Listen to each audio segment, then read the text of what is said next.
Tara, wala na patumpik-tumpik pa. Dahil ngayong araw na ito gawin natin sa saba. Napakasarap, crunchy, cheesy at ube flavor ang feeling. Tara, simulan na natin. Ang pinili kong saba dito ay nasa kalagitnaan lang ng hinog at ng hilaw para mas masarap, di ba? So, ganito yung paraan ng pagtanggal ko ng ating saba dito sa pinakabalat. Bumili nga pala ako ng 1 kilo at hiwain lang ito sa gitna. At sa pagluto naman ito ay napakadali lang. Ilagay lang ito sa kaldero gagamitin natin at malagay lang tayo dito ng tubig. Over medium heat ay pakuluan lang natin ito ng bahagya at make sure na ito ay malambot na. Takpan natin para mas mabilis yung proseso nito at huwag kalimutan na halu-haluin.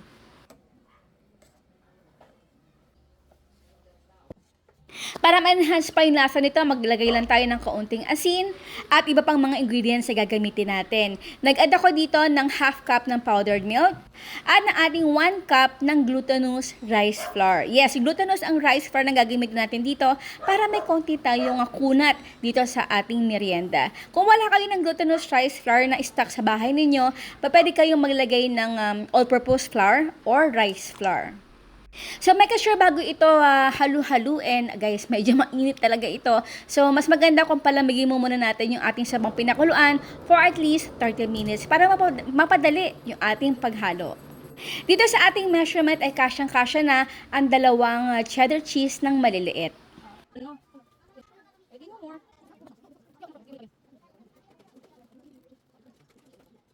At syempre para pantay-pantay ang sukat nito, gumamit ako ng pang-ice cream scoop. Ito ay may equivalent na 2½ tablespoon. So kahit na meron tayong guantes dito ay nalagay din ako talaga ng oil para iwas dikit ito sa ating guantes. Ayan, so sa kada isang scoop, nilagay lang ako ng isang cheddar cheese na hiniwa natin at kahit mga 1 teaspoon ng ube halaya.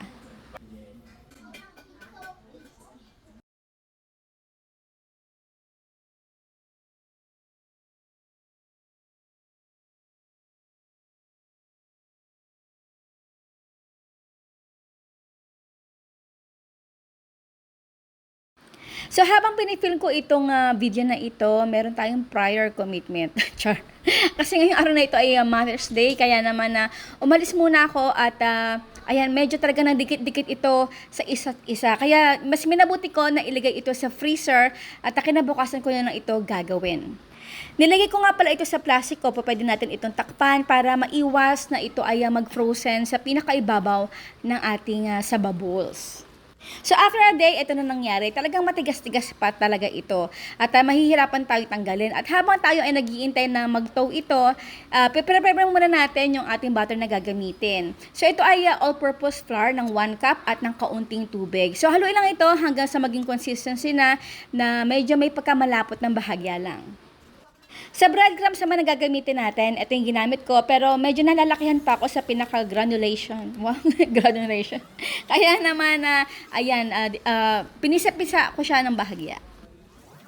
So, medyo nagtone na ng bahagya yung ating sababos, kaya madali na itong matanggal sa isa't isa. So, medyo madikit-dikit pa siya, pero nilagay ko muna ito sa board na may konting oil para hindi agad madikit. At talagang hinayaan ko lang muna talaga itong lumambot ng kahit mga 1 oras pa tayo mag-intay. Itong proseso na ginawa ko ay hindi nyo kailangan gawin kung wala naman kayong lakad. At pwede nyo itong gawin kung kayo ay nagmamadali or gusto nyo pa ito i-serve kinabukasan. So again, medyo matigas-tigas pa yung loob nito. Kaya hahayaan ko lang po talaga muna ito na lumambot hanggang sa loob.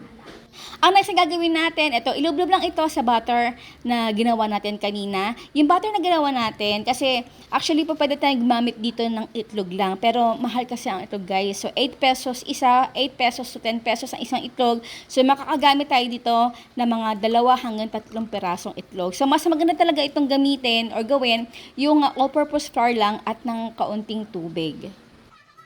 At sa pagluto naman nito, make sure na mainit yung ating mantika over medium heat lang. So halo-halo ilan talaga natin ito kasi para patay pagkakaluto ng ating saba bowls.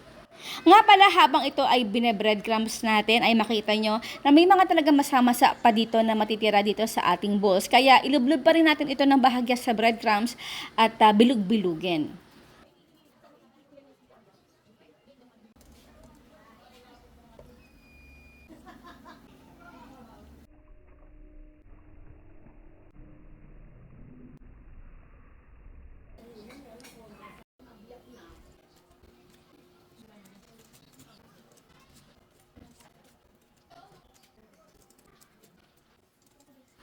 And now is done our crunchy saba balls with ube and cheese. Aba, ito syempre hindi mawawala ang tanong ni Mama Shirley, ano ang ginamit natin pang scoop para pantay-pantay ang sukat ng ating saba balls? Ang inyong sagot sa comment box section.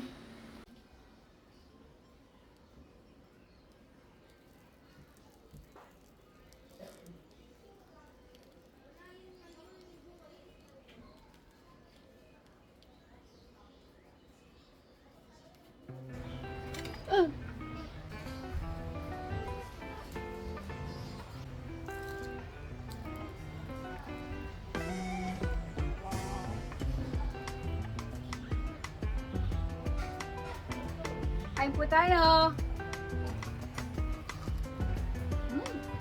Ano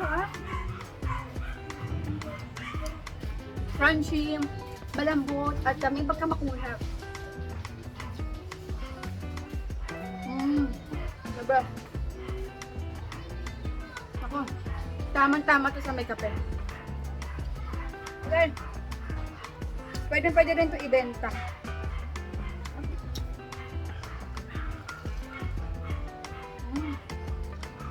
Ayan po guys, maraming po salamat sa lahat ng ating outro.